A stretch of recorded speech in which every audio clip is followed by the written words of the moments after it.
Hallelujah. आप सबको जय मसीह की। मैं चेतना खुदावंद यीशु मसीह की हज़ूरी में आज आप सबका बहुत बहुत स्वागत करती हूँ। मेरा ये विश्वास है कि आज जब हम परमेश्वर के एक वचन को, उसके जीवित कलाम को सुनेंगे तो हमारा जीवन लाइफ टाइम जब तक हम जीवित हैं इस धरती के ऊपर, तब तक ये वचन हमें ग्लोरीफाई करेगा, हमें ऊंचा करेगा और हमारे जीवनों में हमें आशीषित करेगा। आमीन। आइए हम सब जन सबसे पहले अपनी आंखों को बंद करते हैं और प्रार्थना करते हैं उस खुदावन परमेश्वर से। मेरे पिता, हम तुझसे प्रार्थना करते हैं कि परमेश्वर आज जो हम वचन सुनने जा रहे हैं खुदावन, उस वचन में हम आपकी अगुवाही को मांगते हैं पिता, आपकी बुद्धि और आपकी समझ की बातों को मांगते हैं पिता। बाइबल में लिखा कि वचन ही जीवन है और वचन दो धारी तलवार है परमेश्वर। वचन जब भी हम लोग सुनते तो वो हमारे जीवनों में एक नई रोशनी को लेके आता है। प्रभु मेरे परमेश्वर, हम जितना वर्ड सुने और ये कलीसिया के लोग खुदावन, जितने करोड़ों लोग मुझे देख रहे हैं खुदा, जितने लोग मुझे व्यूअर्स वॉच कर रहे हैं प्रभु मेरे खुदा, जब इस वर्ड को ये लोग सुने, जब ये वर्ड इनके अंदर जाए तो खुदा ये सुप्रीमली ब्लेस्ड हो पिता। और मेरे परमेश्वर, जिस विषय के लिए आपने मुझे भेजा अपनी प्रजा के पास, मैं ये भरोसा करती हूँ कि तेरी प्रजा के लोगों को तेरी बात, उनके कन्फ्यूजनों का, उनके हर एक सवाल का आज जवाब मिलेगा। प्रभु मैं तेरे लोगों को, हर एक चीज़ को तेरे हाथों में रखती हूँ प्रभु। हम आपकी प्रेजेंस को इस वर्ड में इन्वाइट करते हैं पिता, प्रभु यीशु मसीह के नाम से मांगते हैं। आमीन आमीन आमीन। हालेलुया। सो जय मसीह की आप सभी को। आज मैं बात करना चाहती हूँ हर एक व्यक्ति से, हर एक जन से, जो भी जन परमेश्वर को जानता है, जो भी जन यीशु मसीह में बढ़ रहा है, उसकी सेवा को कर रहा है। आज खुदावन के अनुग्रह से मैं एक बहुत गहरी बात को, जो एक वेरी कॉमन चीज़ हमारी बाइबल में हमें करने को बताई गई है, जो है तो कॉमन चीज़, लेकिन उसी कॉमन चीज़ को आज लोग नहीं करते हैं। हालेलुया। आप लोग जो यीशु मसीह को मानते हैं, आज मैं सब आप लोगों से एक सवाल पूछना चाहती हूँ कि क्या कभी आपने ये बात सोची है कि इतने लोग जब आपको मिलते हैं, या कोई पासवान आपको मिलता है, या फिर पूरी बाइबल को जब आप पढ़ते हैं तो पूरी बाइबल में एक बात के ऊपर बहुत जोर दिया जाता है कि प्रार्थना आप कितनी करते हैं, आपके जीवन में प्रार्थना का उद्देश्य क्या है, आपके जीवन में प्रार्थना वर्थ क्या रखती है। क्या कभी आपने ये सोचा कि क्यों इस प्रार्थना के वर्ड को इतनी अहमियत दी जाती है? क्यों 24 घंटे जो कोई मिलता है वो पूछता है तेरी प्रार्थना कितनी है, आप प्रार्थना कितनी करते हो, आप प्रार्थना में समय कितना बिताते हो? आपने बहुत टाइम नोटिस किया होगा, कोई भी अनॉइंटेड मैन ऑफ गॉड या वुमेन ऑफ गॉड जब आप लोगों से मिलती होगी, आपके चर्च के लोग जब आपसे मिलते होंगे, या आपके घर के लोग जब आपसे मिलते होंगे, या जब आप बाइबल को पढ़ते होंगे, तो बाइबल में एक ही बात देखिए, प्रार्थना। क्या कभी आपने सोचा कि क्यों इस चीज़ पे जोर दिया गया है? आज मैं आपको इसी चीज़ के बारे में बताऊंगी, और जब मैं बताऊंगी तो मेरा ये विश्वास है कि आप प्रार्थना करने के लिए इतना ज़्यादा उतावले हो जाएंगे कि आपकी जो प्रेयर लाइफ आज मुर्दा है, इस वर्ड को सुनने के बाद आज आपकी प्रेयर लाइफ जी उठेंगी यीशु मसीह के नाम में। आमीन। बाइबल ऐसा बताती है, पूरी बाइबल को जब हम पढ़ते हैं तो पूरी बाइबल में लिखा कि महान संतों ने, महान प्रेरितों ने, उनके जीवन का एक ही रहस्य था, वो सिर्फ था प्रार्थना। बाइबल की पुस्तक सबसे पहले उत्पत्ति से लेकर और आखिरी की पुस्तक प्रकाशित वाक्य तक प्रार्थना को फर्स्ट प्रायोरिटी और उसका जिक्र किया गया। अब्राहम ने प्रार्थना के साथ शुरुआत की, और हमने पुस्तक में जब हम बाइबल को खोलते हैं तो अब्राहम को, जिसको विश्वास का पिता कहा गया, उसने प्रार्थना के साथ इस बाइबल की शुरुआत की। और एंड जब यहूदा प्रकाशित वाक्य में प्रकाशन को जाहिर कर रहा है कि अंत के दिनों में क्या होने वाला, तब भी बाइबल ऐसा बताती है कि वो प्रार्थना में किसी टापू पे बैठा हुआ था और प्रार्थना के दौरान उसको खुदा उन सारे रेवलेशंस दे रहा था। हालेलुया। बाइबल में जब हम पढ़ते हैं तो खुद प्रभु यीशु मसीह भी प्रार्थना के बिना अधूरे थे। मैं एक वचन पढ़ूंगी आपके सामने, मत्ती की पुस्तक, उसका 26 आप मेरे साथ निकालेंगे, उसका 36 से मैं पढ़ूंगी। उसमें लिखा, तब यीशु अपने चेलों के साथ गत्समनी नामक एक स्थान में आया और अपने चेलों से कहने लगा, यही बैठे रहना जब तक मैं वहां जाकर प्रार्थना करूं। और वह पतरस और जब्दी के दोनों पुत्रों को साथ ले गया और उदास, क्या लिखा, और उदास और व्याकुल होने लगा। तब उसने उनसे कहा, मेरा जी बहुत उदास है, यहाँ तक कि मेरा प्राण निकले जा रहा है। तुम यही ठहरो और मेरे साथ जागते रहो। फिर वह थोड़ा और आगे बढ़कर मुंह के बल गिरा और ये प्रार्थना की, हे मेरे पिता, यदि हो सके तो ये कटोरा मुझसे टल जाए, तो भी जैसा मैं चाहता हूँ वैसा नहीं, परंतु जैसा तू चाहता है वैसा ही हो। आमीन। क्या लिखा कि तब जबकि वो उदास हुआ, वो व्याकुल हुआ और उसने अपने चेलों को क्या कहा कि तुम यही ठहरो, मैं जाके प्रार्थना करके आता हूँ। वो खुदा से प्रार्थना करने लगा। यानी कि बाइबल ऐसा बताती है कि यीशु मसीह परफेक्ट होने के बावजूद भी प्रार्थना करने के लिए प्राथमिकता खुदावंद को देती थी। लेकिन आज का यूथ, आज के मसीह लोगों के जीवन में प्रार्थना का कोई स्थान नहीं है। उनके जीवनों में प्रार्थना मरी हुई है, उनकी स्पिरिट्स मरी हुई है, उनका प्रार्थना करने को मन नहीं करता। और जबकि मत्ती की पुस्तक बाइबल में न्यू टेस्टामेंट ऐसा बताता है कि चेलों को चुनने से पहले यीशु मसीह ने प्रार्थना करी, चमत्कार करने से पहले यीशु मसीह ने प्रार्थना करी, हर एक बड़े ग्लोरी को प्रकट करने के लिए यीशु मसीह ने उसको धन्यवाद की भेंट चढ़ा के उसे प्रार्थना करी कि खुदा तू सब कुछ कर सकता है। मुर्दे लाजर को जब उसने जिलाया, जब उसने चमत्कार करना था, तब उसने साबित किया कि वो प्रार्थना कर रहा था। जब उसने कोढ़ियों को शुद्ध किया, जब उसने लोगों को चंगाइयां दी, तब वो प्रार्थना कर रहा था। जब वो शुद्ध एक कोढ़ी मनुष्य को कहता है कि उठ और चल, फिर अपनी खाट उठा, चल, फिर तू शुद्ध हो चुका, तब भी वो प्रार्थना कर रहा था। यीशु मसीह परमेश्वर का पुत्र होने के बावजूद भी दिन और रात प्रार्थना करता था, ऐसा बाइबल बताती है। क्योंकि वो मनुष्य के समान इस धरती पे था, वो भी व्याकुल हुआ, वो भी उदास हुआ, लिखा कि वो भी प्रार्थना करता था। लेकिन आज एक मसीह व्यक्ति, एक मसीह लड़का, एक मसीह लड़की प्रार्थना नहीं करती। बाइबल बताती है कि बड़े बड़े पासबान, बड़े बड़े नबियों ने प्रार्थना से इस धरती को हिलाया। एलिया के बारे में जब हम पढ़ते, जब उसने बाल के देवी देवताओं को गिराना था तो उसने प्रार्थना करके स्वर्ग से आग उतारी। रानी एस्तर को जब राजा शर्रे का फेवर चाहिए था अपनी यहूदी कौम को बचाने के लिए, तो उसने 3 दिन की उपवास और प्रार्थना का ऐलान किया अपनी सहेलियों के साथ। अब्राहम को जब बच्चा चाहिए तो उसने प्रार्थना ही करी। दाऊद ने जब अपने घराने को बचाना तो उसने प्रार्थना की। यहोशू ने प्रार्थना के द्वारा सूर्य को रुका दिया और प्रकृति का नियम उसने बदल दिया। सब बाइबल बताती है। प्रार्थना उस हाथ को चलाती है जो हाथ संसार को चलाता है। क्या ऐसा हो सकता है आप किसी से प्यार करते हो और आप उससे बात ना करो? बताइए मुझे कि क्या ऐसा हो सकता है कि आप किसी से प्यार करें और आप उससे बात ना करें, उससे समय ना बताएं? मेरे प्रियो, परमेश्वर से अगर आप प्यार करते हो और अगर आप उससे प्रार्थना नहीं करते तो आपका प्यार फेक है, आपका प्यार झूठ है, आपके प्यार में कोई मिठास नहीं है यीशु मसीह को लेकर के। मैं आज आपके साथ एक प्रकाशन को शेयर करना चाहती हूँ। उत्पत्ति में ऐसा लिखा कि यीशु मसीह ने 6 दिन लगाए धरती को बनाने में। आपको मालूम है उसने 6 दिन बाद मनुष्य को क्यों बनाया? 6 दिन जब वो पूरी धरती को बना चुका तो उसका हृदय तड़प उठा कि मेरे से ये चीज़ें बात नहीं कर रही हैं, मेरे को ये चीज़ें प्यार नहीं दिखा रही, मेरे से ये चीज़ें आराधना नहीं कर रही, मेरी तारीफ नहीं कर रही। तो उसने आदम की रचना करी, उसने आदम को बनाया कि आदम उससे बातें करे, आदम उसकी संगति करे, आदम उसके साथ बातें करे, उसके साथ घूमे फिरे। और बाइबल बताती है कि शाम के ठंडे समय में यहोवा परमेश्वर आदम के साथ उससे मिलने के लिए, उसके साथ घूमने फिरने के लिए आता था, ताकि वो उसका हृदय तड़पता था कि उससे कोई बात करे। मेरे प्रियो, आज आप यीशु मसीह से प्रार्थना नहीं करते, इसका मतलब आप उससे प्यार नहीं करते। बाइबल ऐसा बताती कि प्रार्थना ना करने वाला व्यक्ति पाप करता है। अगर आप आज आप पवित्रता में नहीं है तो इसका मतलब आप पाप में है, इसका मतलब आप प्रार्थना नहीं करते। प्रार्थना ना करने वाला अपनी ज़िंदगी में गलत फैसलों को लेता है। याद रखिए, जो इंसान प्रार्थना नहीं करता वो इंसान अपनी डेस्टिनेशन पे नहीं पहुंचता। आप एक बात मैं आज आपको कहना चाहती हूँ कि शैतान आपके डेस्टिनेशन को ख़राब नहीं करता, वो आपके रास्ते को ख़राब करता है। और वो आपके रास्ते को ख़राब कैसे करता है? आपको प्रार्थना के रास्ते से हटा देता है। वो आपके मन में ये बातें डालता है, तू अंदर ही अंदर प्रार्थना कर, तू अंदर ही अंदर बड़बड़ाता रहे, प्रार्थना करता रहे। अंदर अंदर प्रार्थना करना गलत बात नहीं है। अगर आप नहा रहे हो, खाना बना रहे हो, ऑफिस में, आप अंदर अंदर प्रार्थना कर सकते हो। पर आज मैं आपसे एक बात पूछना चाहती हूँ, जब आप एक्सरसाइज करते हो, क्या आपकी एक्सरसाइज का कोई टाइम है या नहीं है? आप जॉब पे जाते हो, आप कभी भी मुंह उठा के जॉब पे चले जाते हो? आपको डिनर करना होता है, कभी भी मुंह उठा के डिनर कर लेते हो? कभी भी आप मुंह उठा के कहीं भी चले जाते हो? हर किसी का एक टाइम है। तो प्रार्थना करने का टाइम आपकी ज़िंदगी में क्यों नहीं है? प्रार्थना करने के टाइम पे आपको बहाने क्यों सोचते कि मैं इस टाइम प्रार्थना कर लूँ, उस टाइम प्रार्थना कर लूँ, मैं मन मन में प्रार्थना कर लूँ? आज मसीह लोगों की ज़िंदगी में प्रार्थना ज़ीरो है। रिश्तेदार उनके घर आते तो प्रार्थना खत्म, दीदी का कॉल आ गया प्रार्थना खत्म, बहन ने बुला लिया प्रार्थना खत्म, जॉब से कॉल आ गया प्रार्थना खत्म। ये आप लोगों की प्रेयर लाइफ है और आप बातें करते हो हम आशीषित क्यों नहीं है? आपकी आशीषों का राज ही प्रार्थना है। बाइबल बताती कि जो लोग बाइबल में आशीषित हुए उनका राज ही प्रार्थना था। अगर आप झाड़ू लगाने वाले और अगर आज आप एक गरीब व्यक्ति अगर आपने प्रार्थना करना शुरू कर दिया, आप कुछ ही दिनों में इतना आशीषित हो गए, क्योंकि बाइबल में लिखा कि मुझसे मांग मैं तुझे दूंगा।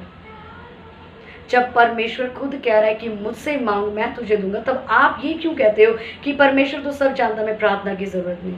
मेरे प्रिय भाइयों और बहनों, ये शैतान का सबसे बड़ा झूठ है कि वो आपको प्रार्थना से हटाते, क्योंकि वो आपकी मंजिल को खत्म नहीं करता, वो आपके रास्ते को खराब करता है। वो आपके रास्ते को इधर मोड़ देता है, इधर मोड़ देता है ताकि आप प्रार्थना ना कर सको। वो आपको फालतू के रिलेशनशिप में धकेल देता है, आपको फालतू की टेंशनों में डाल देता है, आपको फालतू के झगड़ों में डाल देता है, फालतू की बेफजूल की आप यूजलेस कन्वर्सेशनों में फंस जाते हो और आप प्रार्थना करना छोड़ देते हैं। प्रार्थना करना आपकी जिंदगी की वो नींव है। अगर आपके जीवन में प्रार्थना नहीं है, आप एक मरे हुए क्रिश्चियन हो। जिस तरह शरीर में सांस का होना अनिवार्य है, उसी तरह आपके जीवन में, मसीह जीवन में प्रार्थना का होना अनिवार्य है। अगर आपकी जिंदगी में प्रार्थना नहीं है, आप एक हारे हुए मसीह हो, आप एक मुर्दा मसीह हो। आज आप आशीषित क्यों नहीं हो? क्योंकि आप प्रार्थना नहीं करते। प्रार्थना ना करने की वजह से आपकी स्पिरिचुअल आइज बंद है। प्रार्थना ना करने की वजह से आपको गवाही नहीं होती। प्रार्थना ना करने की वजह से आपका उद्धार नहीं होता। परमेश्वर का काम याद रखो, आपको सिर्फ बचाना था, वो अपना काम पूरा कर चुका है क्रूस पे। अब आपका काम है फाइट करना। यशायाह में लिखा, अपना मुकदमा लड़ो, अपना प्रमाण दो। मुकदमा लड़ने का मतलब अपने हाथों को उठाओ, लिखा घुटने पे बैठ और अपने हाथों को स्वर्ग की ओर उठाओ और देख मैं तेरे ऊपर जरूखे खोलता हूँ। आप कितनी प्रेयर करते हो? आपकी जिंदगी में आज प्रेयर का कोई स्थान नहीं है। आज किसी भी मसीह व्यक्ति से पूछ लो, कहता मैं 5 मिनट प्रे करता हूँ। मुझे शर्म आती है उन लोगों को सुन के, कहते 10 साल हमें मसीह में होकर हम प्रार्थना करना नहीं जानते। प्रार्थना का मतलब राशन लिस्ट नहीं है कि आप राशन लिस्ट की तरह खुदावंद के सामने जाते हो, मुझे ये चाहिए ये चाहिए। लूका की पुस्तक 18 में ऐसा लिखा है कि एक स्त्री वहां पे एक व्यक्ति के पास आती है और कहती है, मेरा न्याय चुका दे, मेरा न्याय चुका दे, मेरा न्याय चुका दे। वो बार बार उसको ये लाइनें बोलती है और वो हार के कहता है, जा मैं तेरा न्याय चुका दो, चली जाए यहाँ से। प्रार्थना भी वही है। परमेश्वर भी ऐसी ही तड़पता है आपके लिए कि आप उसके पास जाएं और आप उससे खुद कहें कि अब्बा मेरे इस मसले को हल कर, अब्बा मुझे सामर्थ दे, मेरे परमेश्वर मेरे घर को बचा, मेरी मैरिज लाइफ सक्सेस कर, मुझे जॉब के लिए खड़ा कर। लेकिन आप यहोवा परमेश्वर को इंतजार कराते हो अपनी संसार की चीज़ों के लिए। आपका प्रेयर टाइम 2 बजे है, आप 2 बजे लोगों से बातें मार रहे हो, टीवी देख रहे हो, गाने सुन रहे हो, जॉब पे हो, ये है वो है, ये आपकी प्रेयर लाइफ है। बाइबल में लिखा कि प्रार्थना यीशु मसीह की एक नींव थी। यीशु मसीह परमेश्वर का पुत्र होके प्रार्थना की कीमत को जानता था। आज एक क्रिश्चियन व्यक्ति, हमें कितनी जरूरत है प्रार्थना की, क्या आपने कभी सोचा? आज लोग कंफ्यूज क्यों है? प्रार्थना नहीं है। उनके पास घुटने टेकने का समय नहीं, उनके पास गर्लफ्रेंड बॉयफ्रेंड के साथ घूमने का समय, फालतू की चुगलियां करने का समय है, इधर उधर फेसबुक फालतू का स्क्रॉल डाउन करने का समय है। प्रार्थना करने का समय नहीं है। मेरे प्रियो, बाइबल में लिखा, उससे मांगो वो तुम्हें देगा। मैं विश्वास करती हूँ कि आप समझ रहे हैं कि प्रार्थना हमारे जीवन की नींव है। अगर आज आप व्यभिचार में हो, इसका मतलब आप प्रार्थना नहीं करते। आप पवित्र होना चाहते हो, प्रार्थना शुरू कर दो। आप जीतना चाहते हो, प्रार्थना शुरू कर दो। मैं कहती हूँ, अगर आप पाप भी कर रहे हो, प्रार्थना करना मत छोड़ो, क्योंकि शैतान जब आप प्रार्थना करोगे तो वो ज़्यादा दिन आपकी ज़िंदगी में असर नहीं छोड़ पाएगा। आज लोगों के अंदर गिल्ट है कि मैं पाप करता हूँ, मैं नशा करता हूँ, मैं व्यभिचार करता हूँ, मैं गलत काम करता हूँ अपने आप से, मैं ये करता हूँ, मैं प्रार्थना क्यों करूँ? मेरे प्रियो, खुदा ने कहा उसके पास आओ, मेरे पास आओ, मैं तुम्हें विश्राम दूंगा। आप अपने आप से इस संसार में हल नहीं ढूंढ सकते, आप प्रार्थना कीजिए। मैं बड़े बोझ के साथ आज आपको कहती हूँ कि हमारा देश इसलिए नहीं बचाया गया क्योंकि आप प्रार्थना नहीं करते। कितने लोग हैं जो अपने देश के लिए रोज प्रार्थना करते हैं? बताइए मुझे, कितने लोग हैं जो रोज इंडिया के लिए प्रार्थना करते हैं, रोज देश के जवानों के लिए प्रार्थना करते हैं, रोज अपने मल्ले के लिए प्रार्थना करते हैं? क्यों? आपको फुर्सत नहीं है। क्योंकि मेरे प्रियो, अगर आप खुदा से प्यार करते हैं, आज आप उससे प्रार्थना करना शुरू करेंगे। अगर आज आपका प्रेयर लाइफ मरा हुआ है, मेरा फेथ है इस वचन को सुनने के दौरान आपका प्रेयर लाइफ जी उठेगा यीशु के नाम में। अगर आज आपके जीवनों में आपको लग रहा है कि मेरी कहीं इज्जत नहीं है, मेरे को फेवर नहीं मिल रहा, तो आपको प्रेयर करनी है। अगर आप जीतना चाहते हो, प्रेयर करो। प्रेयर आपकी लाइफ में रिवर्स करती है आपकी ब्लेसिंग, आपकी खोई हुई चीज़ों को, आपकी साल्वेशन को वो रिवर्स करती है। अगर आप जीतना चाहते हो, प्रेयर करना शुरू करो। मत बहाने बनाओ कि मैंने 5 मिनट प्रे करी, 10 मिनट प्रे करी। मुझे शर्म आती है उन लोगों को सुन के, कहते हैं हमने बपतिस्मा लिए हुए 10 साल हो गए, 2 साल हो गए। मैं कहती हूँ 1 महीना हुआ तो मुझे खुदा में, और मेरी प्रार्थना 3-4 घंटे थी। मेरी प्रार्थना में अन्य भाषा थी। और आज लोग कहते हैं मुझे प्रार्थना करनी, क्यों? क्योंकि वो इस बाइबल के कलाम को उठाते ही नहीं है।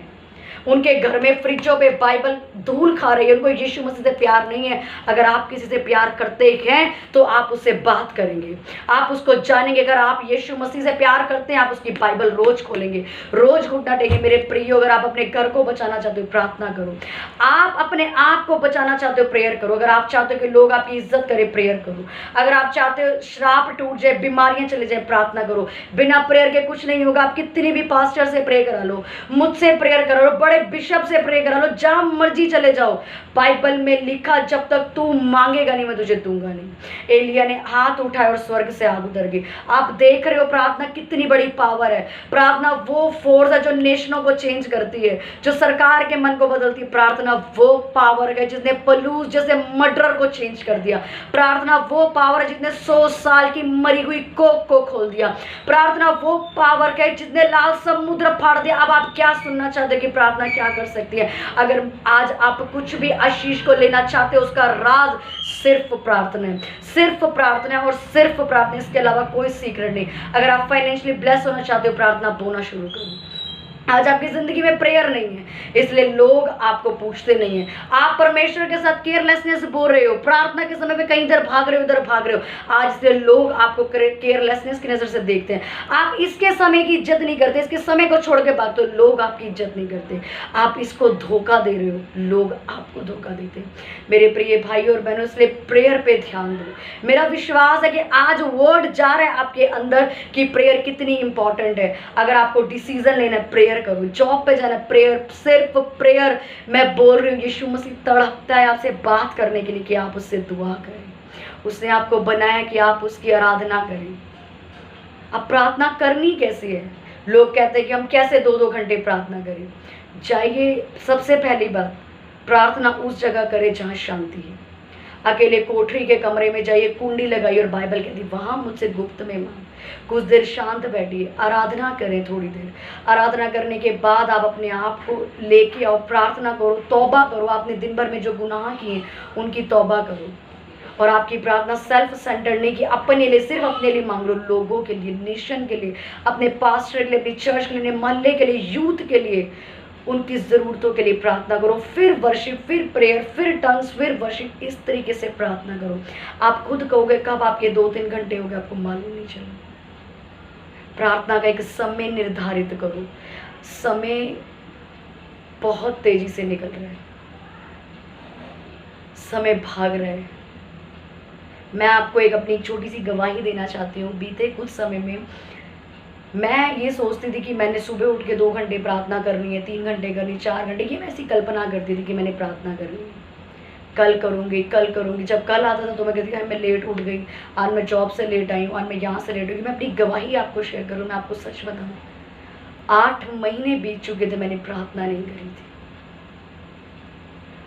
ये शैतान है जो आपके डेस्टिनेशन को तो नहीं छीन सकता, पर आपके रास्ते को वो खराब करते हैं। ये मत सोचो आज गर्मी है, आज बारिश है, आज ये हो गया, आज पेट में दर्द, आज सिर में दर्द, ये सब लगा रहेगा। लेकिन जब आप प्रार्थना करना शुरू करोगे, सब आपको छोड़ के चला जाएगा। और जब मुझे होश आई कि शैतान ने मेरा इतना समय बर्बाद कर दिया, तब मैं और ज़्यादा प्रार्थनाओं में पड़ी। इसलिए समय तेज़ी से भाग रहे हैं, अपने समय को बनाइए। मेरी प्रिय बहनों और भाइयों, सुबह, दोपहर, शाम, जब आपको सुटेबल लगता है, प्रेयर कीजिए। प्रार्थना का एक समय निर्धारित कीजिए। प्रार्थना में अपने आप को उंडेल दीजिए, झोंक दीजिए। बिना प्रेयर के सब कुछ फिनिश है, बिना प्रेयर के सब कुछ अधूरा है। अगर आज हमारा घर नहीं बचाया गया तो हमारी प्रेयर कम है। मैं आज आपको बोल रही हूँ, अगर आज आप हारे हुए हो तो आपकी प्रेयर कम है। अगर आप बार बार व्यभिचार कर रहे हो तो आपकी प्रेयर कम है। प्रार्थना शुरू कीजिए, अभी इसी वक्त घुटनों पे आ जाइए और प्रार्थना शुरू कीजिए। मैं भरोसा करती हूँ कि आज आपने प्रेयर के मतलब को जाना है, प्रेयर की प्रायोरिटी को जाना है। कभी प्रार्थना का समय किसी को मत दीजिए। शैतान आएगा आपको भरमाने के लिए, आपकी लव वंस को ले आएगा, आपकी फेवरेट कॉल को ले आएगा, लेकिन परमेश्वर उस टाइम पे आपको चेक करता है आप किसको चुनेंगे। तो आज मैं विश्वास करती हूँ कि आप यहोवा का आदर करेंगे, मनुष्य का नहीं। जब आप किसी प्रेसिडेंट के सामने जाते हैं, किसी बड़े व्यक्ति के सामने जाते हैं, आप किसको ऑनर देते हैं? सबसे पहले उस प्रेसिडेंट को या अपने फ़ोन कॉल को? आज के बाद यही सोचना और उसके बाद डिसीजन लेना कि मैं अपने प्रेयर टाइम का आदर कर रहा हूँ या निरादर कर रहा हूँ। मैं फेथ करती हूँ कि आज आपको समझ आ रहा है कि प्रेयर कितनी ज़रूरी है हमारी ज़िंदगी में। और यीशु मसीह ने आप बोला कि प्रार्थनाएं करो, जागते रहो, प्रार्थना करो ताकि तुम परीक्षा में ना पड़ो। आमीन। सो मैं बिलीव करती हूँ कि आज आपको समझ आया कि प्रार्थना कैसे करनी है, किस तरह आपको ग्रो करना है। मैं विश्वास करती हूँ कि इस वीडियो के बाद आपकी प्रेयर लाइफ इंक्रीज होंगी, आपकी मरी हुई प्रेयर लाइफ आज से यीशु के नाम में जी उठे। खुदावन मेरे पिता, जितने लोग मुझे देख रहे हैं, खुदा ने प्रार्थना का बोझ दे, प्रार्थना का आत्मा दे, मेरे पिता ने आशीषित घोषित करती हूँ। खुदावन यीशु मसीह के नाम से मैं आप सबके ऊपर प्रार्थना करने के स्पिरिट को खोलती हूँ। अब जितने लोग आप मुझे देख रहे हैं, मेरा फेथ है कि आप सब लोग आज से प्रार्थना में खो जाएंगे। घंटों घंटों आप दुआएं करेंगे, यहोवा को पुकारेंगे। प्रार्थना करना राशन लिस्ट नहीं है, प्रार्थना करना बातचीत करना है, उसके नेचर को अपने ऊपर मांगना है, उससे जाहिर करना है कि भजन संहिता में लिखना अपने मुंह को पसार, 81 में उसके 10 में लिखा अपने मुंह को खोल, मैं उसे भर दूंगा। मुंह को आप कब खोलेंगे? जब आप प्रार्थना करेंगे। मुंह को आप कब खोलेंगे? जब आप उससे मांगेंगे। और जब आप प्रार्थना ही नहीं करेंगे तो वो कैसे भरेगा? ये प्रमाण है इस बात का। बाइबल में लिखा अपने मुंह को खोल, मैं उसे भर दूंगा। तो मेरे प्रिय भाई और बहनों, अगर आप अपना मुंह खोलने के लिए तैयार हो, आपको देने के लिए तैयार है। याद रखो, यीशु मसीह आपको अपना मित्र मानता है। अगर आप भी उसे अपना मित्र मानते तो उससे रोज प्रार्थना कीजिए। और एक सच्चा मित्र अपने मित्र की हार्ट डिजायर को पूरी करता है। अगर वो आपके भले के लिए है तो खुदावन के नाम से आज मैं आपको बोलती हूँ, आप प्रार्थना करना शुरू कीजिए, अपने मुंह को खोलना शुरू कीजिए। यीशु मसीह आपको इतना भरेगा, वो अपने वर्ड को पूरा करेगा, पर आपको शर्मिंदा नहीं होने देगा। उसने कहा अपने दिल की बातें मुझसे कह, अपने दिल को खोल दे मेरे सामने, उंडेल दे मेरे सामने। वो कब होगा? जब आप उससे दुआ करेंगे। वो तड़पता है आपकी संगति के लिए। अगर आप उससे प्यार करते हैं, आप आज एक वेदी बनाएंगे, आप संगतियां शुरू करेंगे, प्रार्थना करेंगे, अपने प्रेयर पार्टनर्स को ढूंढो, अपने प्रेयर साथियों को ढूंढो, लड़कियों को ढूंढे, लड़के को ढूंढे कि हम उसके साथ प्रेयर कर सके। ग्रो कीजिए। आपकी प्रार्थनाओं से देश बचाया जाएगा, आपके प्रार्थनाओं से नेशन बचाया जाएगा। आप आने वाले, याद रखो, आज आप जो गुप्त में प्रेयर कर रहे हो, खुदा आपको पब्लिकली लॉन्च कर देगा। आज आप जो अंधेरे में प्रार्थना कर रहे हो, परमेश्वर आपको रोशनी में चमकाएगा। वेट मत करो अंधकार खत्म होने का, अपनी ज्योति से अंधकार को मिटा दो। आमीन। अपनी ज्योति से अंधकार को मिटा दो। अगर आपके घर वाले नॉन बिलीवर्स हैं, प्रेयर करके ज्योति को लेके आओ अपने अंदर, उस अंधकार को खत्म कर दो।